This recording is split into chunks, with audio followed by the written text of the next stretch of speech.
Teman-teman semuanya. Di sini saya akan memaparkan hasil dari magang yang telah saya lakukan. Saya magang di Balai Pengembangan Kompetensi atau biasa disingkat dengan Bapepkom, Kementerian PU Wilayah 6 Surabaya. Alamatnya ada di Gayungan. Terus kemudian waktu magang saya adalah tanggal 3 Februari sampai 6 Juni 2025.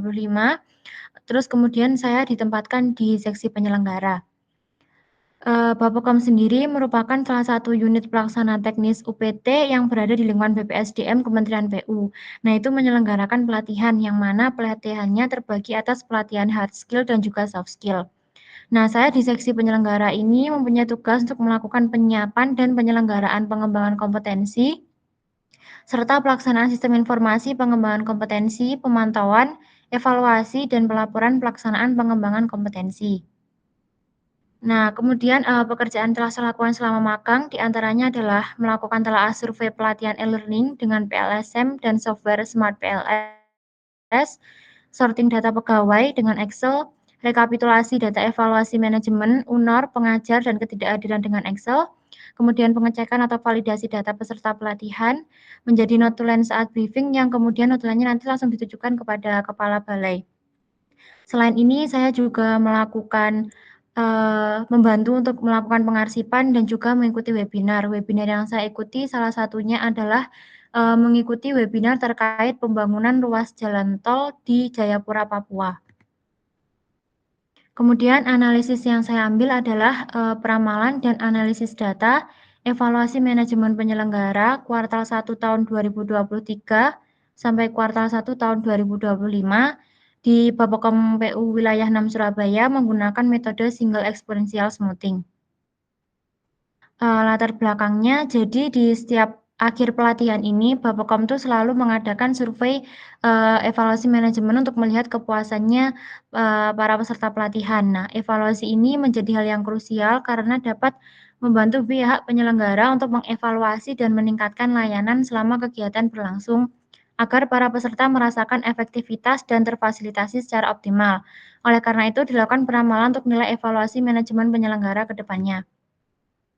Rumusan masalahnya di sini adalah bagaimana peramalan evaluasi manajemen penyelenggara di Bapepkom PU Wilayah 6 Surabaya untuk kuartal 2 tahun 2025 dan metode pelatihan mana yang menghasilkan nilai rata-rata kepuasan tertinggi. Nah, ini metode yang saya gunakan adalah metode peramalan, di mana proses meramalkan kondisi di masa depan dengan menggunakan data dari masa lampau. Ini pola data deret waktunya. Kemudian saya menggunakan single exponential smoothing karena model ini mengasumsikan data berfluktuasi di sekitar nilai rata-rata yang tetap tanpa adanya pola atau tren. Kemudian cocok digunakan untuk meramalkan hal-hal yang fluktuasinya secara acak serta menggunakan pencatatan masa lalu yang sedikit. Berikut adalah rumus dari SES-nya. Untuk perhitungan nilai ketepatan prediksi, saya menggunakan MAD, MSE, MAPE, dan juga RMSE. Selanjutnya hasil dan pembahasan di data terlebih dahulu. Jadi kalau di peta datanya itu terdapat 63 pelatihan dari kuartal 1 tahun 2023 sampai kuartal 1 tahun 2025. Nah, dari 63 pelatihan itu terdapat 4 metode pelatihan. Ada klasikal, blended learning, distance learning, dan e-learning. Blended learning ini gabungan antara kegiatan online dan juga offline. Sedangkan kalau klasikal itu full offline. Kalau distance learning itu tatap muka melalui Zoom, tapi kalau e-learning itu tidak ada tatap muka sama sekali, baik melalui Zoom ataupun secara langsung. Peramalan dilakukan berdasarkan kuartal, kemudian data aktual peramalan diambil dari kesimpulan 6 unsur penilaian utama survei evaluasi manajemen. Selanjutnya, ini adalah visualisasi dari data aktualnya dari tahun 2023 kuartal 1 sampai tahun 2025 kuartal 1. Kemudian peramalannya, jadi di sini saya menghitung peramalannya itu dengan menggunakan software Python dan juga saya hitung manual dengan rumus. Konstanta pemulusan yang saya ambil adalah 0,7 karena setelah saya cek satu-satu konstanta pemulusannya mulai dari 0,1 sampai 0,9, galatnya yang paling kecil adalah yang alfanya 0,7 sehingga saya memutuskan menggunakan alfanya 0,7. Nah, perhitungan manual dengan rumus dan juga Python itu memiliki hasil nilai yang sama, yaitu berada di angka 97,29. yang mana ini sudah memenuhi target dari Bapepom sendiri.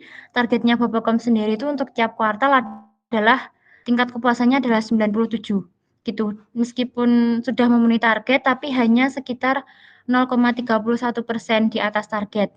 Nah, untuk implikasi manajerialnya, hasil ini merupakan sinyal kepada pihak manajemen untuk tetap melakukan penyempurnaan strategi agar pencapaian aktual ke depannya dapat melebihi target secara signifikan, bukan sekedar mendekatinya seperti pada hasil peramalan.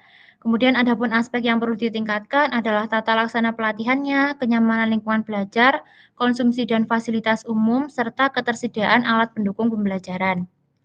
Setelah itu, ini adalah tabel bantu untuk menghitung MAD, MSE, dan sebagainya. Ini hasil perhitungan manual saya juga.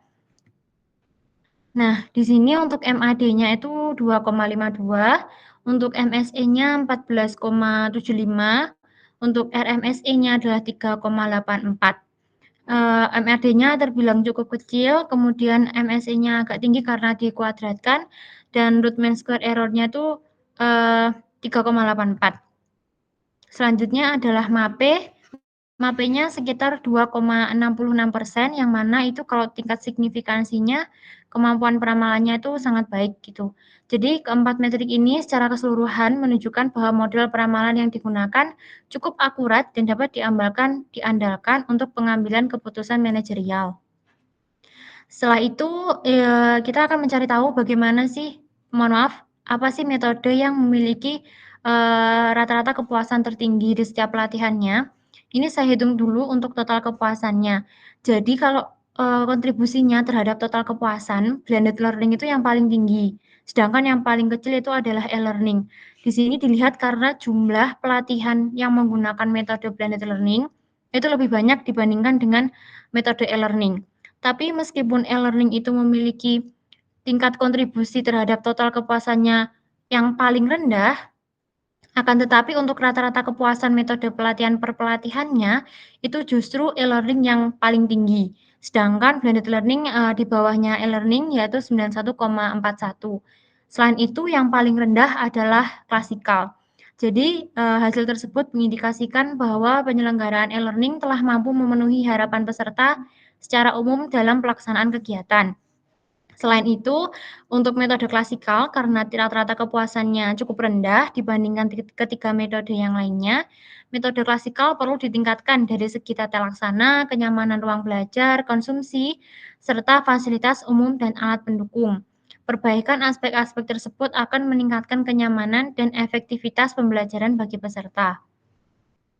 Nah, kesimpulannya, secara garis besar bagaimana peramalan untuk kuartal 2 tahun 2025 itu sudah memenuhi target, namun hanya sekitar 0,31% di atas target, sehingga itu akan menjadi sinyal bagi pihak penyelenggara. Selain itu, metode e-learning itu didapat sebagai metode dengan rata-rata kepuasan tertinggi di setiap pelatihannya. Itu saja dari saya, Bu. Oke, terima kasih, Sania. Teman-teman, apakah ada yang mau tanya?